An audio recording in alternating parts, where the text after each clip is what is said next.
Para deixar esse vídeo com um pouco mais de conteúdo, com um pouco mais de substância, eu trouxe uma pessoa para gravar aqui comigo. Ele é médico, trabalha num spa na cidade da Lapa. Ele é o médico responsável pelo lugar. E para conseguir manter o lugar aberto, tá? Eles reabriram faz pouco tempo. Ele tá estudando muito, pesquisando muito para poder manter os protocolos em dia, tá? Ele é o meu pai, então eu vou conversar com ele aqui sem máscara, tá bom? A gente convive juntos.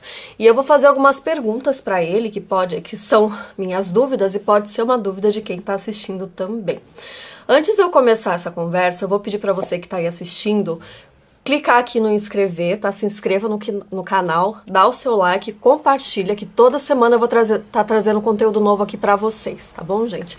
Então vamos lá, deixa eu apresentar ele aqui, Dr. Daniel, meu pai. Tudo bom, pai?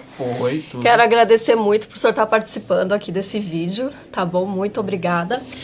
E assim, uma dúvida que eu tenho certeza que muitas pessoas também querem saber sobre isso, é qual é o tipo de exame que eu tenho que fazer. Apresentei os sintomas, estou desconfiada que eu tenho vírus, o que eu tenho que fazer primeiramente, por favor? Então, gente, é muito importante fazer o exame certo na hora certa. Porque se você fizer o exame errado, ele pode vir negativo.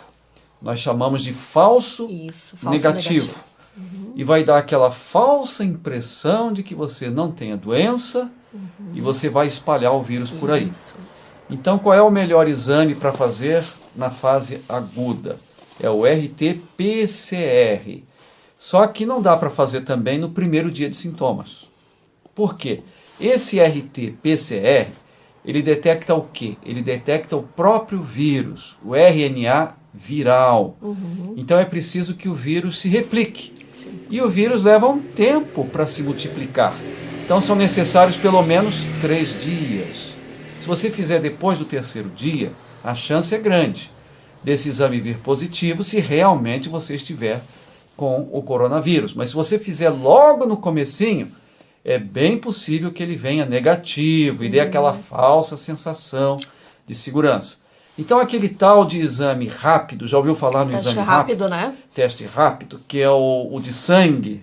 O sorológico também seria o mesmo ou é são o exames mesmo, diferentes? É o sorológico. Tá. O sorológico é o rápido, é o de sangue. E o primeiro sobre o qual eu falei, que é o melhor, que é o RT-PCR, é aquele que faz com suave lá no nariz. Coloca aquele lá na cotonete, né? Bem cotonete, lá no bem final. chato, né? Então esse primeiro que eu falei é o melhor para fase aguda.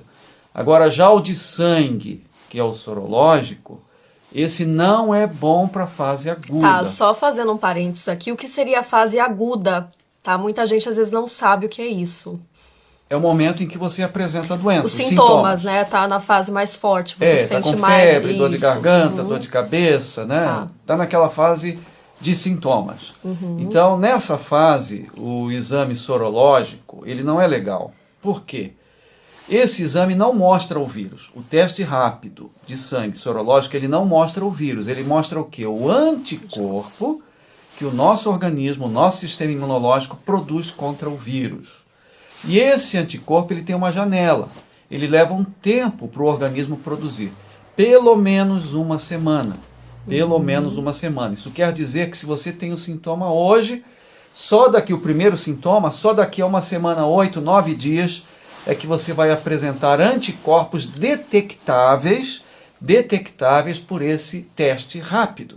Então isso significa que se você faz o exame sem sintomas, ou logo no começo, provavelmente ele vai vir negativo e vai dar aquela falsa sensação de que você não tem a doença. Isso é muito ruim para o diagnóstico, né? Muito ruim para a gente acompanhar, então é preciso fazer o exame certo, na hora certa. Então deixa eu ver se eu entendi. Você sentiu alguma coisa, você acha que está com vírus, o ideal é fazer o exame a partir do 3º dia de sintoma. E até quando é indicado eu fazer o primeiro exame que você falou no início? Então, o exame RT-PCR, ele deve ser feito a partir do 4º dia de sintomas. Tá, ou seja, passou 3 dias no 4º dia. E até quando eu posso fazer ele? Então, ainda não existem estudos claros sobre isso. Mas enquanto você tem sintomas, enquanto o vírus está no seu corpo, tá? E o vírus pode levar vários dias, um pouco mais, um pouco menos, ele vai dar positivo, porque ele mostra a presença do vírus, do RNA viral. Né? Então, durante vários dias dá para fazer. Agora, já o teste rápido, assim chamado, ele só vai positivar depois de uma semana. Agora, ele serve para quê, esse teste rápido? Ele mostra dois tipos de anticorpo. Existe o anticorpo IgM, da fase aguda, da fase dos sintomas, e existe o anticorpo IgG, que é da fase crônica. Então, ele pode mostrar se você já teve contato com o vírus no passado, pelo IgG positivo. Só que esse vírus, ele tem, Fran, uma peculiaridade. Ele tem uma peculiaridade que outros vírus não têm. Às vezes, o IgG, ele aparece na frente do IgM. Então, isso confunde muito os especialistas. Então, se eu fizer um teste em uma pessoa, ela estiver com sintomas, já passou uma semana e apareceu IgG positivo, é bem provável que seja sim coronavírus, embora o IgG seja da fase crônica. E se essa pessoa não tem sintoma nenhum, ela já teve no passado algo que ela não sabe o que é, se foi uma gripe, se foi um resfriado, se foi coronavírus, se não foi. Faz um mês que ela fez, por exemplo, mas fez os sintomas, né? Teve essa doença, né? E não sabe se foi coronavírus. Aí um mês depois ela faz o teste rápido e vem o IgG positivo, então foi coronavírus sim que ela teve há um mês atrás. Não foi só o contato, né? Porque muitas vezes confirme se eu estiver certo ou se eu estiver errada, tá? Me corrija. Às vezes o teste rápido pode dar positivo, só que a pessoa não teve o vírus, ela só entrou em contato com o vírus. Seria isso? Pode acontecer isso também? Sim, é possível. Aí o seu corpo criou os anticorpos, que é uma forma de se defender daquele contato com o vírus, tá bom? É possível. Muito embora alguns estudos mostrem que se você teve uma forma muito leve da doença, né, provavelmente os anticorpos não vão aparecer no exame, ou seja, eles estão no seu corpo. A célula de memória, o linfócito B de memória, ele está no seu corpo. Só que o teste ele não é sensível o suficiente para mostrar que você teve o contato, já que a doença foi muito leve. E a quantidade de anticorpos seria menor nesse caso. Seria menor e o exame não mostra. Então tem muitas situações. Daí a importância de você conversar com o seu médico. E a importância também de o médico estudar o assunto. Sim. Porque ele nos desafia. Não é muito fácil e cada dia surgem novos estudos, surgem novos conhecimentos sobre esse assunto, por exemplo, do IgM e do IgG. Foi algo que eu estudei recentemente numa publicação científica e que eu mesmo não sabia e muitos colegas médicos, mesmo infectologistas, não sabiam.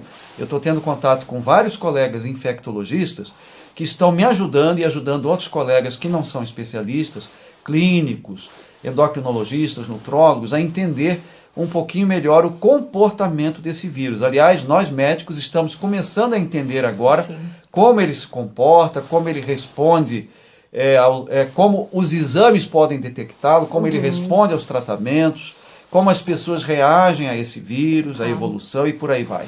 Tá bom, então. Então, acho que deu para entender um pouquinho, né, gente? Então, a próxima pergunta, eu vou pedir para ele falar um pouquinho sobre alimentação, sobre como você pode tentar se prevenir, tá, desse vírus, aumentando a sua imunidade pela alimentação.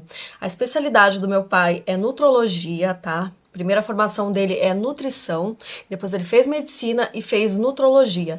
Então, ele trata, não é questão de tratar a doença, mas é você se prevenir da doença através da alimentação. Então, hoje, o que eu posso comer? O que vai me ajudar a fazer a minha imunidade ficar um pouco mais alta? O que eu posso fazer para ajudar a levantar a minha imunidade?